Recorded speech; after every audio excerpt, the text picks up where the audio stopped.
नमस्कार मित्रांनो, विण दोघातली ही तुटेना मालिकेच्या आजच्या भागामध्ये आपण पाहत आहोत. आता इथे मात्र आजी स्वानंदीला म्हणू लागतात, अगं स्वानंदी, काय चाललेलं आहे? सगळं काही ठीक आहे ना? तू अशी का बरं आणि कशामुळे वागत आहेस? तेव्हा मात्र स्वानंदी म्हणत असते, आजी, सगळ्या प्रश्नांची उत्तरं तुम्हाला मिळणार आहे, तुम्ही अजिबातच काळजी करू नका, असं सुद्धा आता इकडे ती बोलू लागलेली असते. मग आजी म्हणत असतात, नेमकं काय झालंय ते तरी सांग. तेव्हा स्वानंदी म्हणत असते, आज मात्र इथे अर्पिताताईंचा खरा जो चेहरा आहे तो सर्वांसमोर येणार आहे, असं सुद्धा आता इकडे ती बोलू लागलेली असते. मग आता अर्पिता चक्कर येण्याची नाटक करू लागते. जेव्हा अर्पिता हे सगळं काही करत असते त्यावेळेला मात्र इथे लगेचच मलिका म्हणत असते, काय झालं अप्पी, तू ठीक तर आहेस ना? तुला कसला इकडे त्रास तर होत नाही ना? तेव्हा मात्र स्वानंदी म्हणू लागते, तुम्ही अजिबातच काळजी करू नका, त्या अगदीच ठीक आहे, त्यांना कसलाही त्रास वगैरे काहीच होणार नाहीये.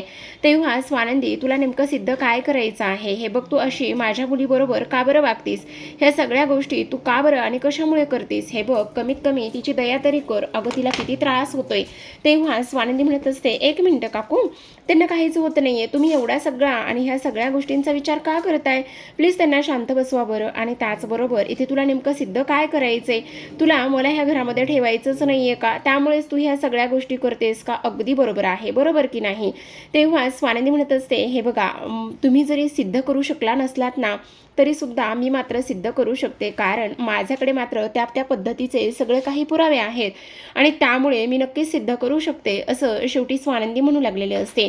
मग त्या मलिका म्हणत असते, तुझं काय चाललेलं आहे ना मला चांगलंच समजते, तू मुद्दामच माझ्या पोरीच्या जीवावर उठली आहेस ना, तुला माझी पोरगी ह्या घरामध्ये इथे नको आहे ना, आणि त्यामुळे तू ह्या सगळ्या गोष्टी करतेस, माझ्या हळूहळू लक्षात येऊ लागलेलं आहे, असं सुद्धा आता इकडे मल्लिका बोलत असते. मग स्वानंदी म्हणू लागते, अजिबातच नाही, मी असलं काहीही करत नाही आणि तुम्ही अजिबातच ह्या सगळ्या गोष्टीची काळजी करू नका, कारण हे बघा, इथे मला मी म्हणजे त्यांचं सगळं काही बोलणं ऐकून घेतलं होतं ना, त्या दिवशी जेव्हा इथे त्यांचे मिस्टर आले होते तेव्हा मात्र आपण सगळ्या गोष्टी त्यांच्या म्हणण्यानुसार आणि त्यानुसार सगळं काही ऐकून घेतलं ना, मग आता सुद्धा इथे मी काय म्हणते आणि काय नाही हे सगळं तुम्ही एकदा ऐकून घेणार आहात का?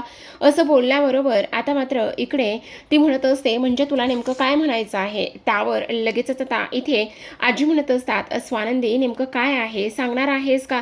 तेव्हा स्वानंदी म्हणत असते, आजी तुम्ही काळजी करू नका, सर्व प्रश्नांची उत्तरं आज इथे मिळणार आहेत, काही जरी झालं ना तरी सुद्धा तुम्हाला इथे काळजी वगैरे करण्याची काहीच गरज नाही, असं सुद्धा आता इकडे ती बोलत असते. मग आता इकडे अर्पिता म्हणत असते, ह्या स्वानंदीला ना इकडे मी ह्या घरामध्ये राहिलेली नकोच आहे, त्यामुळे ती हे सगळं काही करते.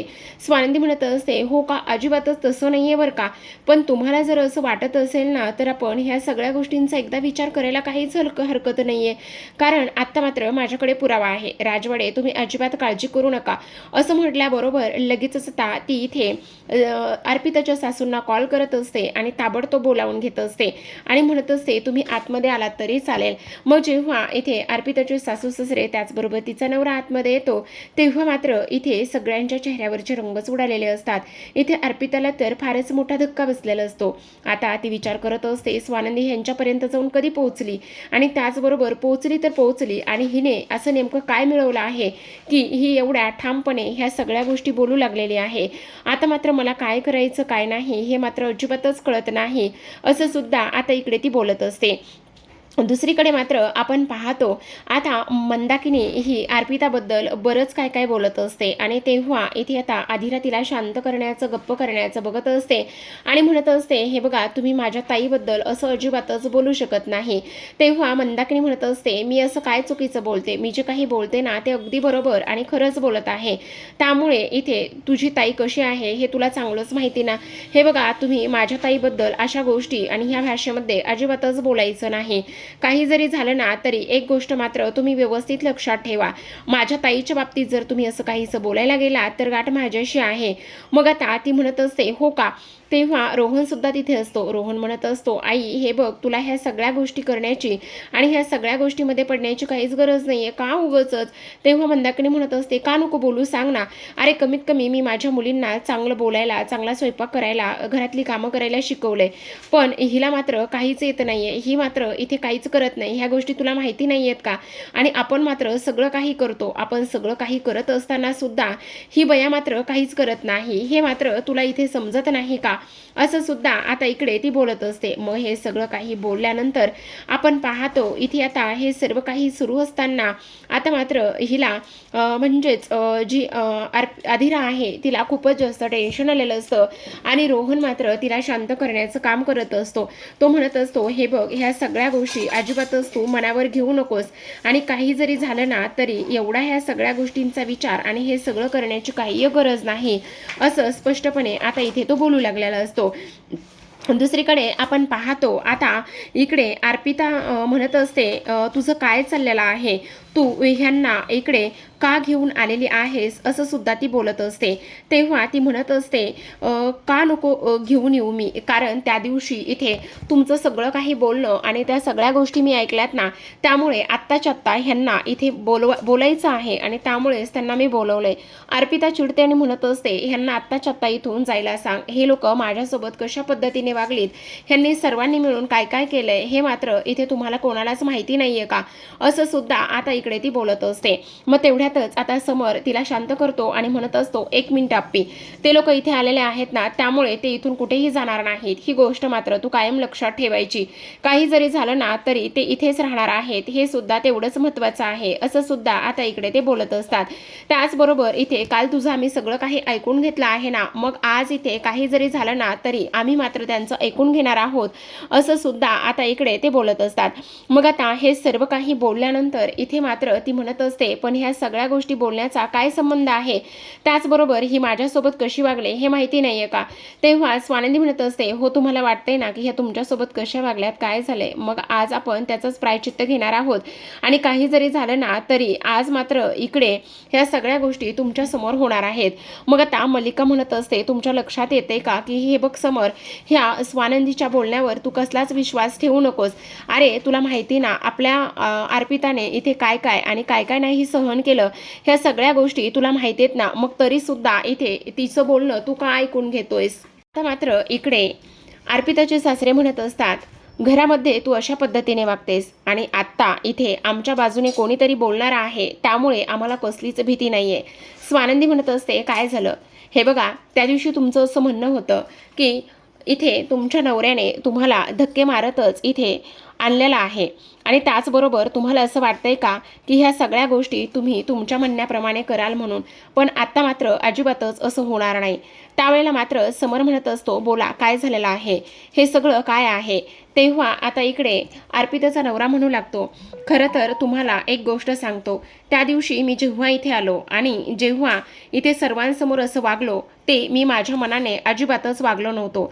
मग आता समर म्हणू लागतो, म्हणजे आम्हाला अजून तरी समजलं नाही तुम्हाला नेमकं काय म्हणायचं आहे. तेव्हा मात्र इथे आता तो म्हणत असतो, कारण तुम्हाला सगळ्यात महत्त्वाची एक गोष्ट सांगतो, हे बघा, हे सगळं जे काही मी वागलेलो आहे ना ते सगळं फक्त आणि फक्त इथे मी ह्या अर्पिताच्या सांगण्यावरून वागलेलो आहे, म्हणजे मला नाही समजलं तुम्हाला नेमकं काय म्हणायचं आहे. त्यावर आता इकडे तो म्हणत असतो, कारण तुम्हाला एक गोष्ट सांगू का, ह्या सगळ्या गोष्टी मला अर्पिताने करायला लावल्या, अर्पिताच्या सांगण्यावरून मी हे सगळं काही केलं आणि त्यामुळे मी इथे सर्वांसमोर वाईट झालेलो आहे, असं सुद्धा आता इकडे तो बोलत असतो. म्हणजे मला नाही समजलं तुम्हाला काय म्हणायचं आहे. तर आता तो म्हणत असतो, हे बघा, अर्पिता इकडे तिला सासरी अजिबातच राहायचं नसतं, तिला उठसूट माहेरी यायचं असतं, त्याचबरोबर तिच्या आईशी तासनतास फोनवर बोलायचं असतं. मग आता अर्पिता म्हणत असते, हे बघ, त्या दिवशी तू मला धक्के मारून घराच्या बाहेर काढलं होतंस, पण आज मात्र मी काही जरी झालं ना तरी तुझं मात्र काहीच ऐकणार नाही, तू इथे अशा पद्धतीने येऊन माझ्याशी बोलू शकत नाही, असं सुद्धा आता इकडे अर्पिता बोलत असते. तेव्हा मात्र इकडे लगेचच तो म्हणत असतो, अगं किती आणि कशा पद्धतीने खोटं बोलणार आहेस, तुला कळतंय का तू काय काय बोलतेस आणि तुला कळतंय का तू काय काय गोष्टी केलेल्या आहेस. मग आता तेव्हा ती म्हणत असते, हे बघ, मी काहीच नाही केलेलं, तुझ्या लक्षात येतंय का, कारण ह्या सगळ्या गोष्टीला तुम्ही लोक जबाबदार आहात, मी राजवाडे आहे, राजवाडे. मग आता तेव्हा इथे तो म्हणू लागलेला असतो, त्याचं काय झालं ना, इकडे हिला ना सासरी अजिबातच राहायचं नव्हतं, घरातली कोणती कामं करायची नव्हती, त्याचबरोबर मुलीला सांभाळायचं नव्हतं आणि त्यामुळे हिच्यामध्ये आणि माझ्यामध्ये सततचं भांडण व्हायचं. मग हिने मला ब्लॅकमेल केलं, मी इथे अजिबातच राहणार नाही, मी सरळ सरळ मी माझ्या माहेरी निघून जाणार आहे आणि जर माहेरी गेले आणि जर मला तुम्ही प्रेमाने आणि माझ्या कटकारस्थानामध्ये सामील होऊन जर मला माहेरी जायला पाठवलं तरच इथे व्यवस्थित होईल, नाही तर मात्र काही जरी झालं तरी सुद्धा मुलीची जी कस्टडी आहे ना ती कस्टडी मग मलाच मिळेल आणि जर मुलीची कस्टडी मला मिळाली तर मग मात्र तुमचं काही खरं नाहीये असं सुद्धा इकडे तिने मला सरळ सरळ धमकी दिली होती. तिने दिलेल्या धमकीमुळे हे सगळं काही अशा पद्धतीने झालं आहे असं सुद्धा आता इकडे ती बोलत असते. त्याचबरोबर इथे ती म्हणाली की जर मी सासरी गेले आणि जर मी माहेरी गेले आणि घटस्फोटाची जर मी इथे तरतूद केली तर मग मात्र इथे तुम्हाला अन्विषाचा सदा चेहरा सुद्धा पाहता येणार नाही. कमीत कमी तुम्ही माझी साथ दिली आणि मी जर तिकडे जाऊन राहिली तर कमीत कमी तुम्हाला इथे ना तिचा चेहरा तरी पाहता येईल असं सुद्धा ती मला बोलायला लागली. आणि त्यानंतर मात्र हे सगळं काही झालं. आता मात्र अर्पिता म्हणत असते हे सगळं तुम्ही खोटं बोलताय का, ह्या सगळ्या गोष्टी बोलताय, हे बघा असं बोलू नका, काही जरी झालं ना तरी सुद्धा मी मात्र हे अशा पद्धतीने काहीच केलेलं नाहीये, तुम्ही किती खोटं बोलणार आहात असं ती बोलत असते. मग आता स्वानंदी म्हणत असते एक मिनिट, त्या काहीही खोटं बोलत नाहीये, त्या जे काही बोलतायत ना त्या सगळं खरं बोलतायत आणि याचे सगळे काही माझ्याकडे पुरावे आहेत. मग आता अर्पिताचे सासरे म्हणू लागतात समरराव हे बघा तुमच्याकडे पाहून आम्ही इथे तुमच्या बहिणीसोबत इथे माझ्या मुलाचं लग्न लावून दिलं, पण तुम्हाला सांगू का तुमची बहीण मात्र इथे तुमच्यासारखी अजिबातच नाहीये. अहो तुम्हाला एक गोष्ट सांगतो, मध्यंतरी आमचा बिझनेसमध्ये थोडासा लॉस झाला आणि बिझनेसमध्ये झालेल्या लॉसमुळे इथे मात्र आता तिला एका बंगलोतून फ्लॅटमध्ये शिफ्ट व्हावं लागलं, पण तिला मात्र काहीच करायचं नसतं.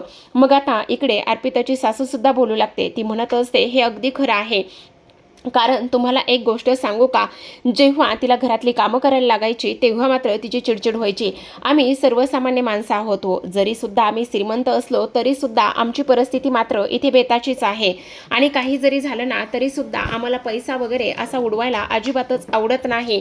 त्याचबरोबर तुम्हाला एक महत्त्वाची गोष्ट सांगते, साधं हिला कधी स्वयंपाक कर म्हटलं तरी सुद्धा हिने कधी स्वयंपाक केला नाही किंवा मुलीचं सुद्धा हिने कधीच काही केलं नाही. मग मला सांगा एवढ्या सगळ्या गोष्टी हिने केल्या नाहीयेत तर मग इथे तिच्यासोबत आम्ही कसं बोलायचं काय करायचं हेच आम्हाला समजत नाही.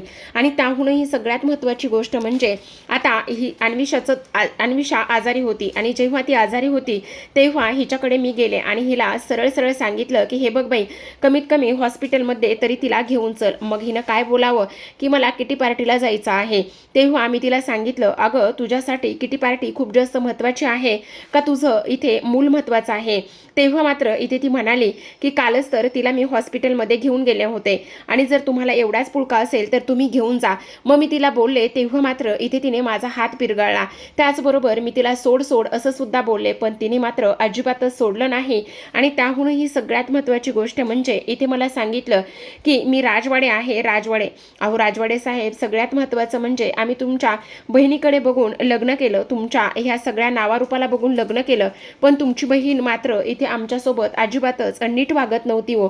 काय करायचं ह्या सगळ्या गोष्टी आम्हाला समजतच नव्हत्या, काय बोलावं हे सुद्धा कळत नव्हतं. आता मात्र इकडे ती म्हणत असते अजिबातच नाही, कारण काल इथे माझ्या अर्पिताच्या हातावर ओवळ उमटले होते असं आता ती बोलू लागते. तेव्हा स्वानंदी म्हणत असते अजिबातच नाही. मग आता इकडे अर्पिताचा नवरा म्हणत असतो अहो बघा एकदा ते मेकअपने केलेले डाग असतील, पण माझ्या आईच्या हातावरचे डाग मात्र इथे खरे आहेत असं म्हणून आता त्याच्या आईच्या हातावरचा हात तो पुढे करतो आणि त्याच्यावर असलेले व्रण तो दाखवत असतो. जेव्हा त्याच्या हातावर असलेले व्रण तो दाखवतो तेव्हा मात्र इथे आता सगळ्यांना धक्काच बसतो. तरी सुद्धा अर्पिता मात्र खोटं पाडायला बघत असते. ती म्हणत असते अजिबातच नाही, हे सगळेजण खोटारडे आहेत आणि मी असलं काहीही केलेलं नाहीये. हे सगळेजण मिळून इथे मला फसवण्याचं काम करतात आणि सगळेजण मिळून इथे मला खोटं पाडण्याचं सुद्धा काम करतात असं सुद्धा आता इकडे ती बोलत असते. मग आता इकडे हा बोलत असतो नाही अजिबातच नाही. अगं अर्पिता किती आणि कशा पद्धतीने खोटं बोलणार आहेस.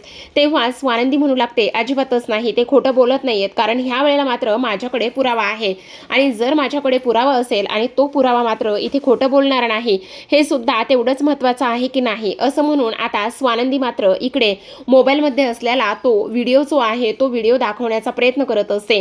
पण जेव्हा तो व्हिडिओ पाहते तेव्हा मात्र इथे आता अर्पिताच्या चेहऱ्यावरचा रंगच पडलेला असतो, कारण त्या व्हिडिओमध्ये स्पष्टपणे असतं की आता अर्पिता जी आहे ती तिच्या सासूचा हात पिरगाळत असते आणि तेव्हा मात्र इथे तिची चिडचिड होते आणि म्हणत असते स्वानंदी मी तुला कधीच माफ करणार नाही, काही जरी झालं ना तरी सुद्धा इथे ह्या सगळ्या गोष्टी तू केलेल्या आहेस. मग आता स्वानंदी म्हणत असते, अर्पिताताई जर तुम्ही कशाही पद्धतीने वागलात तरी तुमचं सहन करायचं, पण इथे मात्र एक गोष्ट तुमच्या लक्षात येते का, तुम्ही काय करताय काय नाही ह्या सगळ्या गोष्टी तुमच्या मनीध्यानी तरी आहेत का? हे बघा असलं काहीही करू नका आणि माझ्याकडे पूर्ण व्हिडिओ आहे असं म्हणून स्वानंदीने समोर तो मोबाईल धरलेला असतो आणि त्यामध्ये असलेला जो काही व्हिडिओ आहे तो व्हिडिओ मात्र आता दाखवण्यात आलेला असतो. जेव्हा तो व्हिडिओ इथे समोर येतो त्यावेळेला मात्र समोरचे खाडकन डोळे उघडलेले असतात. त्याला तर ह्या सगळ्या गोष्टींचा धक्काच बसलेला असतो. तो विचार करत असतो हे सगळं काही काय आहे आणि त्याहूनही सगळ्यात महत्त्वाची गोष्ट म्हणजे ही लोक अशा पद्धतीने एवढ्या खालच्या थराला गेलेली आहेत. मग आता इकडे स्वानंदी म्हणत असते, राजवाडे हा तोच व्हिडिओ आहे, तुम्ही ह्या व्हिडिओकडे व्यवस्थित बघा.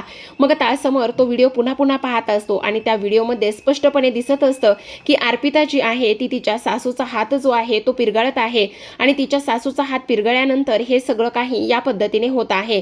मग आता आजींना सुद्धा धक्का बसलेला असतो, पण अर्पिताची नाचक्की झालेली असते. अर्पिता मात्र सगळ्यांकडे पाहत असते. तिला आता आशा असते की माझ्या बाजूने कोणीतरी बोलावं, माझ्या बाजूने कोणीतरी काहीतरी करावं असं तिला वाटत असतं. पण आता मात्र अर्पिताच्या बाजूने कोणीही काहीही बोलणारं नसतं. पण आता प्रेक्षकांनो हे एवढ्यावरच थांबत नाही. स्वानंदी म्हणत असते, राजवाडे हे एवढंच नाहीये तर तुम्हाला एक गोष्ट सांगू, ह्यांनी सरळ बऱ्याच काही धमक्या दिल्या आहेत आणि बऱ्याच धमक्या देऊन सुद्धा आता मात्र ह्यांना असं वाटतंय की आपण सगळ्यांनी ह्यांच्या बाजूने बोलावं. एवढंच नाही तर मग मात्र इथे ह्यांना सासरी का जायचं नाहीये, यांना मात्र इथे आयुष्य आरामात राहायचं आहे. राहिनात का त्याच्याबद्दल पण काही नाही, पण इथे सासरच्या माणसांचं नाव मात्र ह्यांनी खराब करण्याचं एकही इथे संधी सोडले नाही असं सुद्धा स्वानंदी आता बोलू लागलेले असते. तर आता प्रेक्षकांनो हे सगळं काही झाल्यानंतर अर्पिताचं मात्र समरने थोबाड फोडलेलं असतं आणि तिला सरळ इथे सासरी पाठवण्यात आलेलं असतं. तर अशाच नवनवीन मालिकांचे अपडेट्स आणि रिव्ह्यू जाणून घ्यायचे असतील, पाहायचे असतील तर नक्की चॅनलला सबस्क्राईब करा आणि पाहत राहा विन दोघातली हे तोटे ना. भेटूयात उद्याच्या भागात, तोपर्यंत धन्यवाद.